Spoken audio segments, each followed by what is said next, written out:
Olá, meu amigo e minha amiga, seja muito bem-vindo a mais um editorial aqui do nosso canal. Este é o editorial número 5 do dia desse sábado abençoado. E a gente já começa com notícia importante. A gente vai começar falando de atos de terrorismo. Achou que eu ia falar dos atos do dia 8 de janeiro? Pois é, se enganou. Estou falando de atos de invasão de terras aqui no Brasil, que cresceram assustadoramente.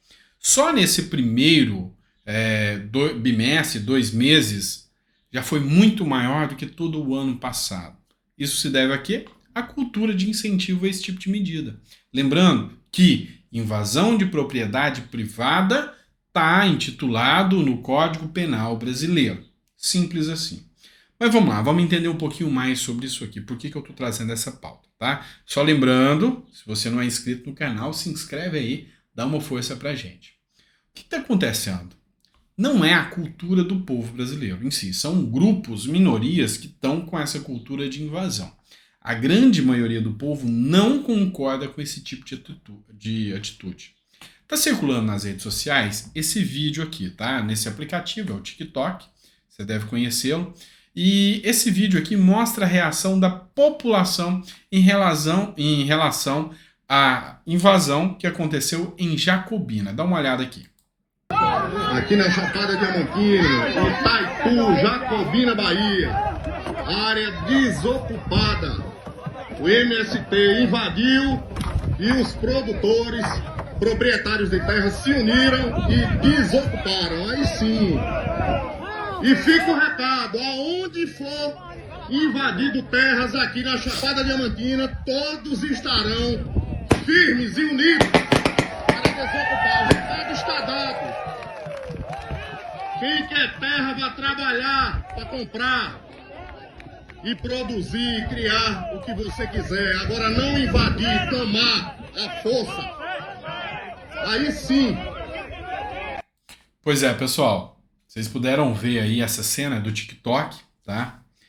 Aqui, num editorial dos jornais militantes que você já está acostumado, qual dos dois lados aqui serão tratados como terroristas? Qual dos dois lados aqui serão tratados? Inclusive, teve um deputado federal, o Boulos. Eu vou falar dele aqui. Você vai se assustar, porque eu vou elogiar o Boulos aqui hoje.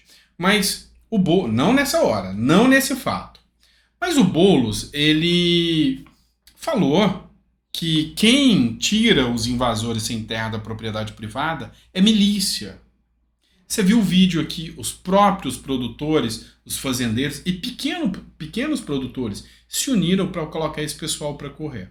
Não tem o que falar, é crime. E acho que deveria até ter uma penalização maior, um endurecimento da legislação quanto a esses invasores de terra. Mas me responde, na mídia tradicional, qual dos dois lados vai ser tratado como terrorista? Você acha que quem tirou os invasores ou os invasores? Essa é a mídia brasileira, né? Você vai colocar no comentário aí. Bora trazer outra pauta aqui para vocês, ainda falando sobre a mídia, tá? Eu sei que eu tô caçando briga aqui, mas é por um bom motivo, é para mostrar como as coisas estão acontecendo. Dá uma olhada nessa matéria aqui da revista Fórum, tá? Presidente da Câmara de Sinop, que postou foto na piscina no dia da chacina, ameaça editor da Fórum. Você deve ter acompanhado a questão da chacina de Sinop. Foram idiotas, bandidos, não, idiotas é pouco para citar, bandidos, criminosos, que foram responsáveis por uma chacina. Um já recebeu a sentença que merecia, o outro está preso. A grande questão é, ninguém vai passar pano por cima disso. Só que até onde o nosso limite e a nossa liberdade de expressão vai, que um lado pode falar e outro não pode falar. Por que eu quero explicar para vocês? Se você analisar aqui o editorial aqui dessa revista, ele fala que no mesmo dia da ação ele postou uma foto na beira da piscina. Qual o crime que ele cometeu? Será que ele tinha conhecimento das ações que estavam acontecendo? Porque eu mesmo fiz um vídeo falando sobre isso. Mas eu acredito que aconteceu em um certo horário e só fui postar o meu vídeo à noite.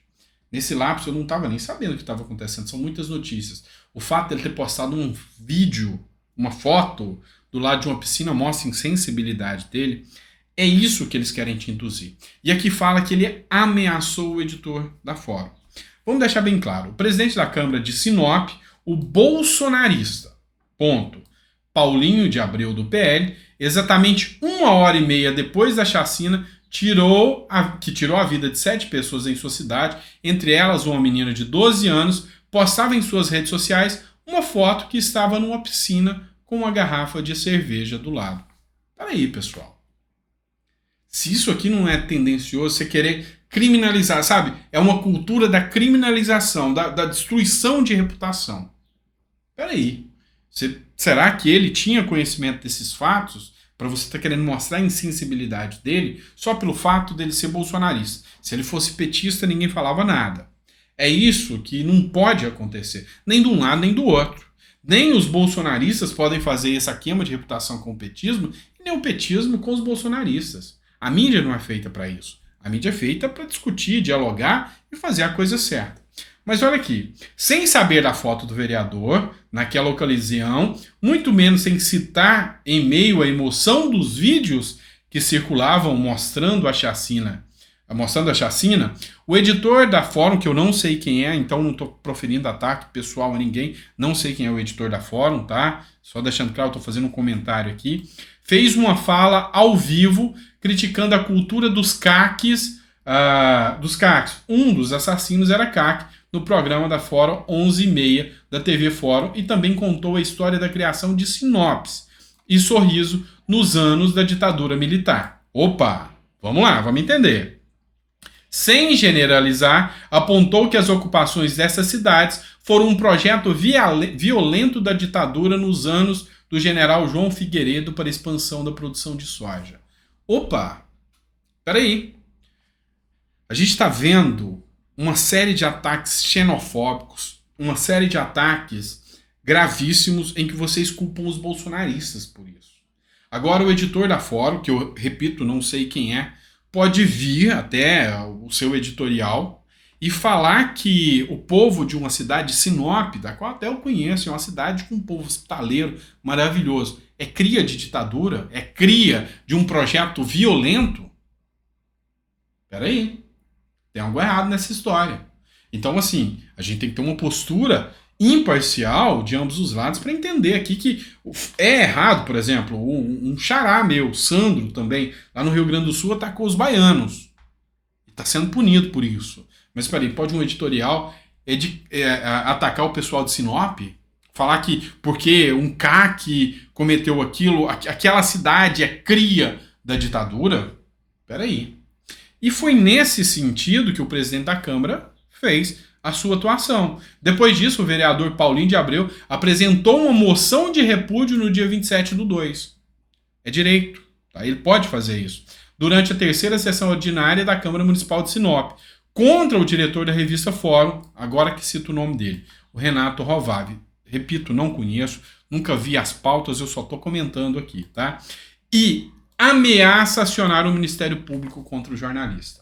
Peraí, pessoal, se você olhar o título, presidente da Câmara de Sinop, que postou foto na piscina no dia da chacina, ameaça editor da Fórum. Você vai induzir que ameaçou de morte, que ameaçou coisas gravíssimas, ameaçou a família. Peraí, ameaçou acionar o Ministério Público contra falas que sim, dão ensejo e tem o risco de ser encarada como xenofóbica? Peraí, isso é distorção da realidade. Então, repudio veementemente qualquer fala xenofóbica que possa vir da direita. Mas peraí, passar pano por falas e críticas da esquerda e tentar distorcer o assunto como um advogado que está fazendo uma defesa espúria aqui de um ato errado, peraí, isso não dá. Então, desculpem-me, mas não está certo a atuação da mídia brasileira nesse sentido, não tenham dúvida disso. Bora trazer um editorial do Metrópolis aqui para você. Ó. De Moro ao senador astronauta. 25 parlamentares visitaram os presos do dia 8 de janeiro. Qual a função do parlamentar? Qual a função do parlamentar? Fazer lei. Fazer lei. Senador e deputado. Fazer lei. Função típica. E função atípica prevista constitucionalmente. estabelecer a fiscalização dos atos do Poder Executivo e dos atos de gestão. Pode um parlamentar, um deputado e um senador visitar um presídio onde ele busca apurar, inclusive, questões políticas dentro desse presídio? Pode. Então, perfeito. Essa matéria do fórum tá legal, ela só trouxe aqui, tá? Antes do Alexandre de Moraes determinar aquela barreira que, ao meu ver, como jurista, é inconstitucional, tá? Não poderia o Alexandre de Moraes definir que somente sobre a sua batuta, sobre a sua tutela, determinados pudessem receber visitas, tá? Violando, principalmente, o maior ponto de erro é violar o direito dos senadores e deputados irem lá, que é outro poder. Tá errado. Então, assim, aí ele fala aqui alguns nomes, tá? Então foram 25 nomes. Em 9 de janeiro, 17 de fevereiro, o Centro de Detenção Provisória Feminina recebeu 25 visitas, tá? 56% delas foram do PL, partido do ex-presidente Jair Bolsonaro. Na lista a qual o Metrópole teve acesso, constam nome como Sérgio Moro, que é do União Brasil, Magno Malta, do Espírito Santo, o astronauta Marcos Pontes, do PL, o Nicolas Ferreira, do PL, o senador Cleitinho, ele não citou aqui, também foi, o Marcos Duval também foi, dentre vários deputados estaduais que também compareceram, então, e distritais também. Então, assim, é uma atribuição, é um direito dos deputados e senadores de comparecerem e foi bom para esclarecer aqui para vocês. Vamos falar de Jovem Pan agora, tá, pessoal? Bora lá. Olha só, o Meirelles, você deve conhecê-lo, foi candidato a presidente da República, tá? E, se eu não me engano bem, tá? É um grande economista, foi considerado um renomado economista. E fez apoio contra Jair Bolsonaro em menção a Lula, tá? Meirelles critica excesso de gastos públicos e diz que Banco Central não é responsável pela desaceleração do PIB. O Produto Interno Bruto do Brasil cresceu 2,9% no ano de 2022. Foi um ano de recessão mundial, tá?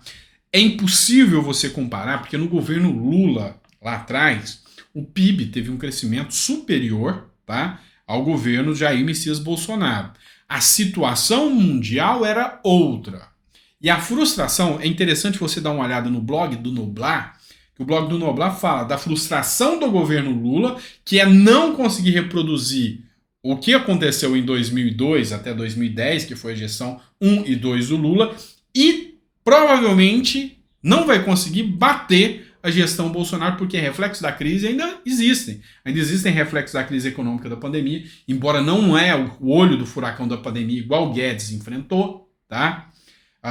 Também não é a guerra da Ucrânia ainda está aí, tá? Mas ela estourou há um ano atrás, no auge do governo, onde teve toda aquela crise. Agora a tendência é aprender a conviver com o caos, e o caos já está instaurado, que é a guerra da Ucrânia. Então, assim, tudo isso aconteceu e mesmo assim a previsão é que Lula não vai conseguir nem um resultado pífio que compare ao que o Bolsonaro fez durante esse caos e durante a mídia atacando ele totalmente, tá? Então ele fala que o Produto Interno Bruto do Brasil cresceu 2,9%, o que foi bom. O Banco Mundial, anuncia que foi um crescimento superior aos Estados Unidos e à China, o que é mérito durante uma recessão mundial, tá? No ano de 2002, em comparação com o ano de 2021. De acordo com os dados divulgados pelo Instituto Brasileiro de Geografia e Estatística, IBGE, nessa quinta-feira, 2 de março, apesar do crescimento, o PIB caiu 0,2% no último trimestre, o que já está aqui parte dentro do governo PT. E aqui o próprio Meirelles fala que os excessos de gastos do governo Lula não darão ao governo Lula a possibilidade de sequer chegar no patamar alcançado pelo governo Bolsonaro, o que é ruim demais para o Brasil. Vamos lembrar que Lula é o piloto, nós todos estamos no barco, o Brasil afunda, a gente afunda também. O certo era torcer para que Lula fizesse uma boa gestão, mas não é o que a gente está vendo, tá? Matéria do jornal Metrópolis. Bolsa Família, Ministério descarta volta de pagamento do 13º salário. O 13º do Bolsa Família foi pago por uma vez em 2019. no primeiro ano do governo Jair Bolsonaro. O governo afirmou que não deve retornar essa medida. Se você for comparar outros jornais que têm uma tendência militante, eles vão falar: medida foi tomada como o 13º do Bolsa Família foi dado como medida eleitoreira. Gente, opa, peraí, foi em 2019. Havia sobra de recursos e Bolsonaro resolveu pagar o 13º do Bolsa Família uma única vez lá em 2019. Então a mídia está te enganando, fazendo com que você pense que foi agora em 2022 só para ganhar a eleição. Mentira, foi lá em 2019, não foi uma medida eleitoreira, foi sobra de recursos. A gente estava numa situação superavitária logo em 2019, tá? E ao final do ano o governo Bolsonaro conseguiu fazer esse pagamento. Vamos lá, vou ser criticado por você agora. Por quê?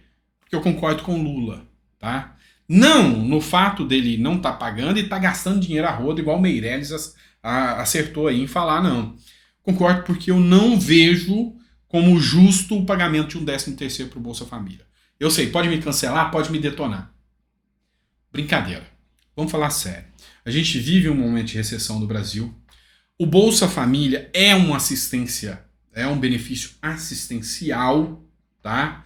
Que está sendo pago, está consumindo muitos recursos, o valor foi aumentado e investir agora em um 13º para o Bolsa Família são recursos que poderiam ser investidos para recuperar a economia. Eu sou do tipo que pensa que a gente tem que ensinar a pescar e não dar um peixe. Então, se o governo Lula for utilizar esses recursos de forma adequada e não gastando com a companheirada, tem meu aval. Mas eu, sinceramente, não agrado com a ideia de pagamento de 13º salário, a não ser, né, no caso, que tenha sobra de recursos, a gente esteja superavitário, coisa que a gente não tá, gente. A gente sabe disso. Então, o pessoal tá atacando o governo Lula. Nesse ponto eu não vou atacar, porque eu tô aqui para ser coerente. Vamos lá. Bora falar de outro ponto aqui. Eu ia falar sobre Zelensky, guerra da Ucrânia, não. Eu prometi que eu ia elogiar o Boulos aqui. Hoje esse vídeo vai estar pesado, né? Eu sei que vocês vão ficar pé da vida comigo. Mas vamos lá. Guilherme Boulos doa 28 mil do auxílio mudança ao padre Júlio Lancelotti. O valor é recebido pelos parlamentares no início e fim de mandato. Presta atenção, tá? Isso aqui é a chamada mudança fantasma. Por que mudança fantasma? Primeiro, você acabou de entrar no mandato como deputado ou senador, agora novo. Você vai ganhar 28 mil reais, se for o caso do Bolo. Na verdade é mais, é porque tem descontos, né? Mas 28 mil reais, no caso do Boulos, para que ele possa fazer mudanças, tá? Mudança. Na verdade, você ganha um apartamento todo mobiliado lá em Brasília. Então que mudança que você vai fazer? Não existe essa mudança.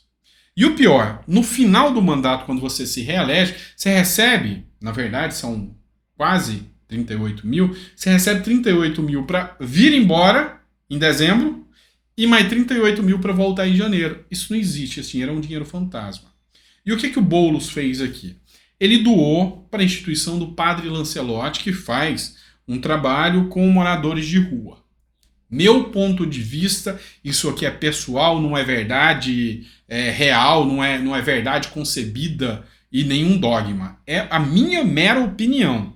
Na minha mera opinião, os trabalhos assistenciais que são feitos são interessantes. E o Padre Júlio, apesar de uma ideologia de esquerda, faz o seu trabalho.